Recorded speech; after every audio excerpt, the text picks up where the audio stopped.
Welcome back to Checkmate with Blake, and today we're going to be playing some 5-minute games. After each game, I'm going to go ahead and analyze it. I'm going to show you what moves were correct, what moves were wrong. If you have any feedback, feel free to leave it in the comments. Of course, subscribing helps, likes help. We're a small account, so anything really helps a lot.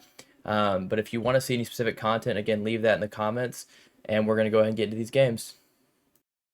So our first game on, we're at 382 elo. We're going to play some Blitz.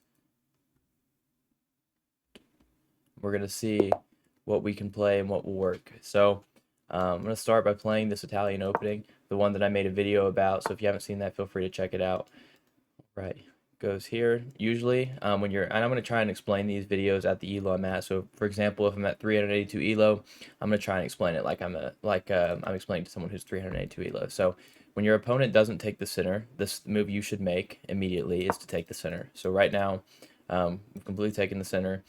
What they're playing, is the French defense, which is these moves. And so we're kind of playing into the mainline French. And here you have a lot of different options. So they're striking back at the center, attacking this pawn. You can push the pawn. You can bring your knight out here. This is, I believe, the Tarrasch, which I don't generally play. You can put the knight here. There's also a move here. We'll just play. I'm going to play the advanced French and see what they play. Generally, c5 is the move that you can expect in this position. c5 is what you should play if you're playing black. I'm going to flip the board here. Actually, I'm going to go ahead and zoom in too. This is actually incorrect. So you want to play c5 followed by the knight out so that you can add pressure to this pawn. Because they're playing in this passive way and they're not actually attacking anything, we don't have to really respond to it. We can even try and set some traps. But what I'm going to do is generally you want to bring your knights out before your bishops, so you go ahead and just bring the knight out. They try to challenge the center, which this is also incorrect because they're creating this weakness along this file. So what we can do is probably play here to start. Notice it's still defended. You can actually set a little bit of a trap here. Let's see. So we can take this, believe it or not, undefending our own pawn. But after they take it, we can throw in this check, and after they retreat, we can fork the pieces. Alternatively, after this, we can also throw in this check. So you want to go ahead and attack the center. It's only a 5-minute game, so I don't want to lose too much time here. But I want to explain each move, and anything that I get too long on time, I'll explain after the game. So here we have a hidden trap. So what you'll notice is there's a check. When you're at this elo, the first thing you want to do always is look what kind of checks you have and make sure you're not missing any kind of checkmates. So we have this check. How does black respond after this? If they push the pawn, we could always just take the knight. And after they take back, it's not really a big deal. If they block this way, we take, and after they take, we take with the knight, and after they take back, we take with the bishop, and we fork the king and the rook. Alternatively, we have this move too, which is very interesting and maybe better. After we give this check, which I'm going to go ahead and play, so we're going to give this check. It may not be, this move may have been a little clearer, but after we give this check, there's this tempting move they may want to play, and which is g6.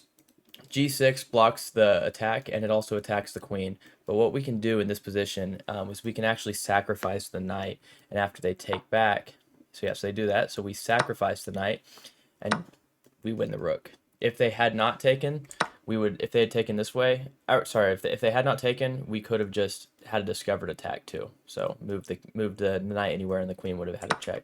But here we can just simply take the rook. Notice we're also still attacking the knight here. And we have this check. That may have been better. I may have just missed that. Regardless, I don't think it is, but regardless, we still win the rook. We're attacking the knight. And the very next move we can take here. We can also take this knight, and we can take this knight. So that's an attempt, of course, to block it. The queen blocks it. We have, again, multiple moves here. A natural move is this, just to add pressure. And actually, I don't see much wrong with it. But we may want to consider, do we have checkmate? So here, and after they move, I don't think we have a checkmate. We're simply going to just go ahead and add pressure here. So we're pinning the knight to the queen, and we're double attacking it. So they have to defend it. If they go here, well, they can't, because the king we would just take the king. And if they try to go here, which is probably the most reasonable move, well, they can't do that either, actually. It's the same exact threat. I'm just missing it.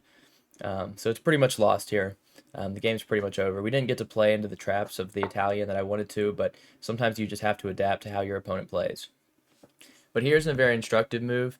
So we could just take this. And the reason behind taking it is just simply to eliminate pieces, because we're going to take this next. We also don't have to take this. We can also completely ignore it. We even have this move, which is kind of a tricky move. But the idea being is after the knight moves, which we need to double check, because I'm guessing the knight may be able to go here. I think we actually take here first. We attack the queen. We can also play, if once we remove this knight, we can also play this bishop here to double attack this bishop. As you can tell, we're up 5 points of material. We're completely crushing in this position. And after the game, if there's any confusion, when I go through it, I'll analyze it. And if there's any confusion, I'll go through any moves. Okay. The simplest move when you're up this much material would just be to take the knight. However, we don't have to. We do have alternatives. We could simply castle. That's a safe move. Although maybe we run into this. I'm not entirely sure. We're gonna try and castle, with the idea being we're gonna bring the rook out. I don't think that was entirely correct. I think realistically we probably should have taken the bishop and then or taken the knight, and after they take back, then castle. Okay, so they're trying to run to safety. Notice the first thing you should look at here is this queen and this king can potentially be skewered. So let's see how we want to play this. Since we're up so much material, we could also, again, just trade off. In fact, I think that's what I'm going to do here. So we're going to trade first, just because we're up material. When you're at this elo, or really any elo, if you're up material like this, you should trade. Because if it goes to an endgame, you'll win despite being down material. So here we're actually going to play a tricky move. We're going to play this. And the idea behind this is, okay, so they take, and then we bring our knight out. And the idea is now, since notice how I said that skewer a second ago was there. Now here, this doesn't actually work. But what we're going to do is we're going to first go here. So again, we have this skewer, and that's why I did all these moves, was to open up the king. And then after they should probably take, and okay, so they go there to attack the queen. We can actually just go ahead and take their queen first because it comes with check. I'm getting low on time, so I'm going to have to play kind of quick here. But I think we'll have a checkmate pretty soon. Maybe even have a checkmate within the next few moves.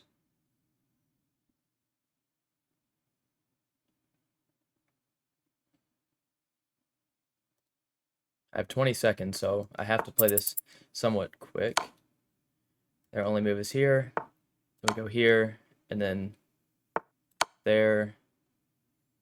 Okay, what am I missing? Could probably just go here. I don't know. I'm definitely missing something. Okay, that's checkmate. All right.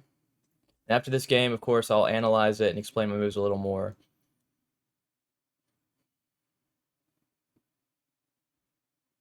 Way to go.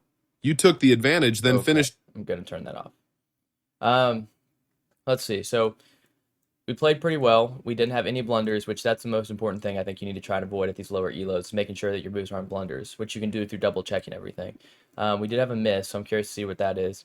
Overall, it wasn't a bad game, but we're going to go ahead and analyze this. So, again, I was trying to play the Italian opening, so I was hoping for something more along these lines. But of course, you can't always play the opening that you want to play, because your opponent, if you tried to play it in this position, so let's say they go here, and you try to play the same exact opening, well, this is a little more tricky. And yes, you can play this. There's nothing wrong with it, but you have to know the lines. So you can't always just play the Italian like you want to play. You have to adapt. So as a lower elo player, when your opponent doesn't take the center just like this, you need to be taking the center. You need to say, forget my opening, forget what I studied, and instead adapt, because that's how you'll win at chess, is you can't just study all the lines, because your opponent won't always play into the lines that you expect. So after here, they played the correct move in the French defense, which is to take the center. We decided to push. Again, there's a lot of variations. The tirage I know is pretty common, and that's just simply going into a line like this. I really don't know a ton about it, so I wouldn't necessarily play it myself. There are many things I've played in this position, but generally, and you can take too. You can take, it's very reasonable, but I don't generally do it. I generally, if I'm going to play here, you can push. Again, knight c6 is not the correct move. They needed to play c5. And the idea behind c5 is, let's say that we just protect our pawn. Let's say we cover the pawn. Well, then they go here, and they add another attacker to the pawn. And what you'll see is we're starting to they're starting to have some serious pressure against my center. You know, ideally they want to take and take. Obviously, they can't just yet. Okay, but let's just say I make a developing move. I defend my center. Let's see. I'm gonna find some examples of. I don't generally play it for black. I know this move is probably the move. I'm not entirely sure. Yeah, it's the book move. But then after this move, it kind of creates trouble. Okay, because as you can tell, they still want to take this pawn. Obviously, they can't just yet, but they're starting to add some serious pressure. And I'm not entirely sure if they were to take. So, like, let's just say we can't develop our bishop, which is, of course, an inconvenience. If you move your bishop out, let's say to add more protection to this pawn, they get to take here and threaten your rook. And threaten this pawn after the knight moves to protect the rook. Just to illustrate it, like, after we go here to protect the rook, they can take this pawn again. So you can't develop your bishop, which is a very difficult thing. And you may look at alternatives, like let's see, if you want to move your knight out, if you want to develop your knight, well now they can take this pawn. Because after you go through these series of lines, the pawn's hanging and now that one's hanging. So it kind of creates a lot of pressure for white, this is why they should have played this way. Get the knight out, get the queen out, attack the pawn. Of course, you do have a hidden trap here. It's actually the move I generally play. Bishop d3 is the move I generally play. And it looks like you hang the pawn. Because again, you go down these series, it looks like you hang the pawn. You have this hidden check. And after this check, they have to defend the check. So like, let's say they go here. You take it. As they go back, notice the queen is hanging. And there's nothing they can do to stop it. I won't go too deep into that line again, but just wanted to show you that they did not play that move correctly. So we go down this line. I develop the knight. F6 is best is actually surprising to me because I didn't know that. But I went here, went bishop d3. Again, just focusing on these weak diagonals. Because notice when you move the f7 pawn, the king becomes incredibly weak. So this bishop being here on this diagonal adds a lot of pressure to this king if need be, just like my sacrifice that happened. Here, I'm not entirely sure about my move that I played, but we'll look. Yeah, so I wanted d takes. Obviously, they can't take back this way. Versus my way hangs the pawn, but it was a trap, of course, like as you can tell. Here, again, I may have played not entirely correctly, but we'll see. So queen h5 is a great move, and we do this sacrifice. This is a pretty common sacrifice that you should try and find. Again, it did want bishop takes, which is actually pretty interesting. Regardless, we sacrifice the knight, and then we pick up the rook. We're up by 4 points of material, and we're on move 9. So we're crushing. It did want bishop g6 takes here. There's really, at this point in the game, when you're up 2 points of material like this, to me, this is a simpler way of winning. And, we're not computers, so we can't play like computers. So in my opinion, if you're at this elo especially, and you're, in this position where you're up material, you shouldn't be trying to play the perfect, you don't need to play these complicated lines if you can just simplify. If you just simplify, which is what happens, we take the knight, and next thing you know, now we're at 5 points of material. We castle, go down this line. Again, Engine, of course, probably doesn't want you to sacrifice this because there's really no need to at this position.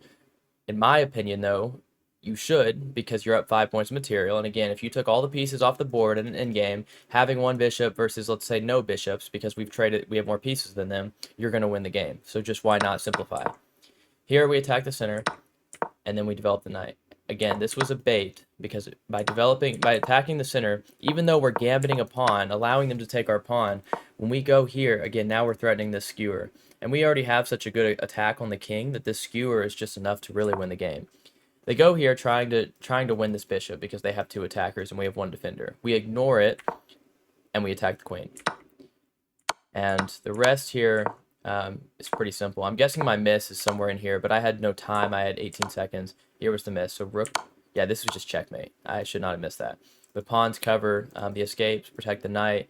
I can't go here because the knight covers it and the rook covers this file. So I should have just done checkmate, but regardless, that's the end of game 1. And that's it for the end of this video. I hope you enjoyed the content I've given you guys today. If there's any content you'd like to specifically see, feel free to leave that in the comments and I can make a video on that. create specialized openings for you all. If you want to see end games, if you want to see more speed runs or games just like this, feel free to let me know. Again, thanks for watching. Any likes, comments, or subscribes would help a lot. Thank you all.